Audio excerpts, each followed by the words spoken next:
नमस्कार दोस्तों, स्वागत है आप सबका हमारे चैनल पर एक बार फिर।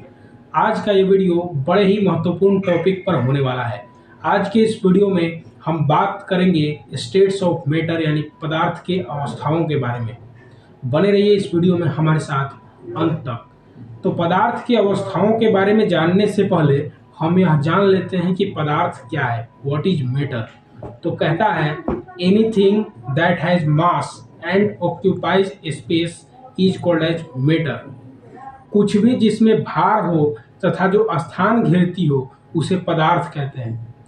आपके आसपास जितने भी चीजें आपको नजर आ रही हैं उनमें कुछ ना कुछ तो भार होगा तथा वो वस्तुएं कुछ ना कुछ तो स्थान घेरती होंगी, यानी सब पदार्थ हैं। अब जान लेते हैं कि पदार्थ किन किन अवस्थाओं में हमारे आसपास उपस्थित रहता है। तो पदार्थ की सबसे पहली अवस्था है ठोस। कहता है solid is that form of matter which have definite shape and definite volume. ठोस पदार्थ की वह अवस्था है जिसका आकार और आयतन दोनों निश्चित रहता है।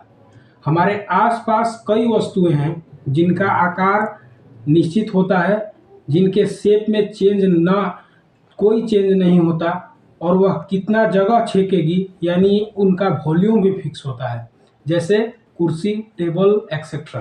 पदार्थ की दूसरी अवस्था है लिक्विड यानी कि द्रव। कहता है liquid is that form of matter which have definite shape but indefinite volume. द्रव पदार्थ की वह अवस्था है जिसका आयतन तो निश्चित होता है लेकिन वह उसका आकार निश्चित नहीं होता है। जैसे दूध का एग्जाम्पल लेते हैं, दूध को हम जिस बर्तन में डाल दें वह उसी का शेप का हो जाएगा, लेकिन वह कितना स्थान घेरेगी वह फिक्स होगा। पदार्थ की तीसरी अवस्था है गैस। गैस का ना तो आकार निश्चित होता है ना ही आयतन। मेनली पदार्थ इन्हीं तीन अवस्थाओं में हमारे आसपास मौजूद होते हैं। अब हम बात कर लेते हैं मैटर की चौथी स्टेट के बारे में, जिसके बारे में जनरली कोई बात नहीं करता। तो पदार्थ की चौथी अवस्था है प्लाज्मा।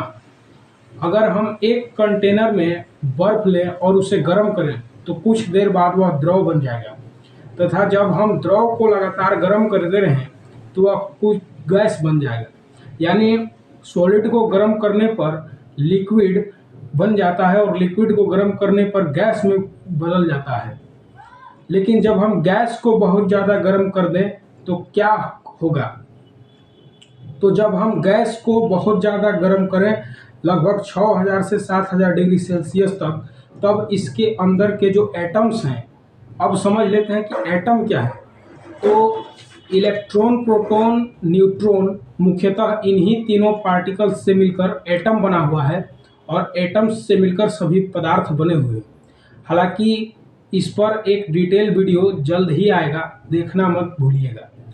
तो गैस को जब बहुत ज़्यादा गर्म किया जाता है तो इसके अंदर के जो एटम्स हैं वो इलेक्ट्रॉन्स को रिलीज करने लगते हैं।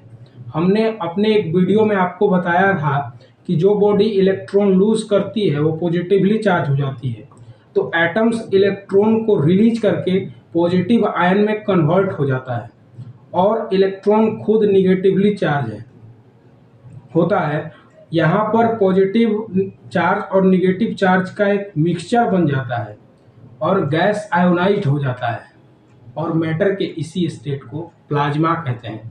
सीधी तौर पर यह समझ लें कि सॉलिड को जब गर्म किया जाता है तो ये लिक्विड में कन्वर्ट होता है और जब लिक्विड को बहुत ज़्यादा गर्म करें तो यह गैस बनेगा और जब गैस को बहुत ज़्यादा गर्म किया जाए तो हमें पदार्थ की चौथी अवस्था प्राप्त होती है जिसे प्लाज्मा कहते हैं। मुझे विश्वास है कि आप अब तक समझ चुके होंगे कि पदार्थ की चौथी अवस्था यानी कि प्लाज्मा क्या है।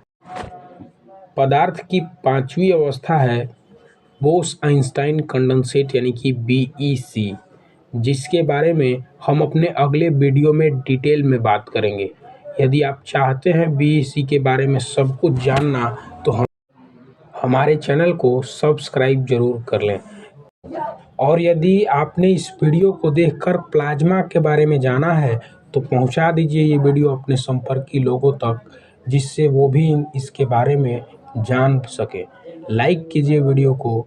धन्यवाद।